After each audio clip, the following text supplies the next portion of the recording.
হায় হায় রে, মানুষ মানুষ কি এত বেয়াদব থাকে? এই যে ভাই, আপনার কি লজ্জা শরম নাই, বিবেক নাই? আপনি ভরা ক্ষেতের মধ্যে পায়খানা করতেছেন। কি ব্যাপার ভাই, এত চিল্লেন কেন? আপনার সমস্যাটা কি ভাই? কি ভাবছেন যে আপনার জমিতে পায়খানা করছি? মোটেও না। আপনার যে বাড়ির উঠোনে গিয়ে পায়খানা করিনি, এটাই আপনার ভাগ্য ভালো।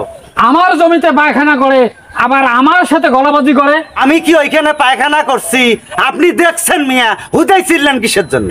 শোনেন, এত আমার আমার কইরেন না। জমি সয় সম্পদ টাকা পয়সা কারো চিরকাল স্থায়ী থাকে না। এত অহংকার থাকবে না। দুনিয়ার বুকে চলতে গেলে একজন আরেকজনের জমিতে হাগু দিবে, মুতু দিবে, হাঁটবে, চলবে, এটাই তো স্বাভাবিক রে ভাই।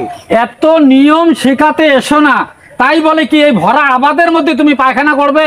আবার বলে পায়খানা করবে? আরে ভাই, আপনার জমিতে আমি পায়খানা করছি, আপনি দেখছেন? কোনো জিনিসকে ভালো করে না দেখে, না বুঝে, সচক্ষে না দেখে কথা বলা ইসলামে কি না জায়েজ।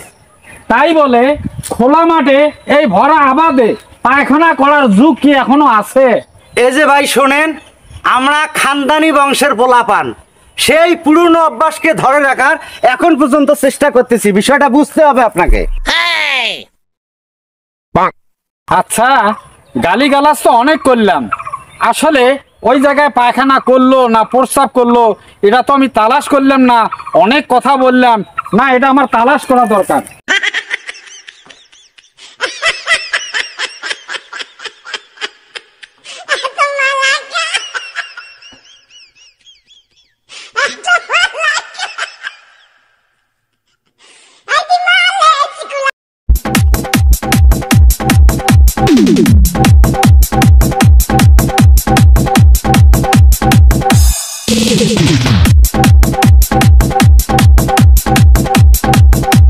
বংশের গৌরব দেখাও মিয়া, বাড়িতে ল্যাট্রিন স্থাপন করে পায়খানা করতে পারো না?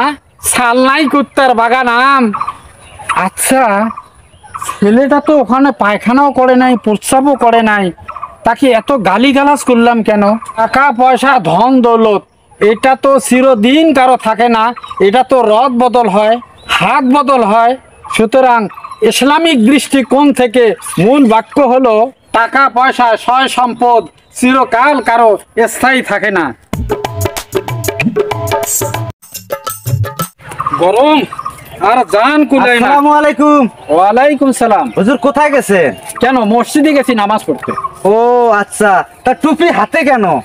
আর বলিস না রে, গরমে মাথাটা একে জ্বলি পুড়ে গেল। সি সি সি সি সি সি, টুপি হলো মাথার তাজ, আর সেই টুপি খুলে আপনি মাথায় বাতাস করেন মিয়া। কি বলতে চাও তুমি? শোনেন, টুপি শুধু নামাজ পড়ার জন্য না, গরম ঠান্ডা সারাকাল মাথায় রাখা সুন্নত। এই যে ইসলামের দৃষ্টিভঙ্গি, কিছু কাজ মানেন আর কিছু মানেন না। এই সমস্ত না মানা কাজগুলো আল্লাহ তাআলা ইসলামিক দৃষ্টিকোণ থেকে মোটেও পছন্দ করেন না। আস্তাগফিরুল্লাহ আস্তাগফিরুল্লাহ, মোতালেব আমার বড় ভুল ভেঙে দিয়ে গেল।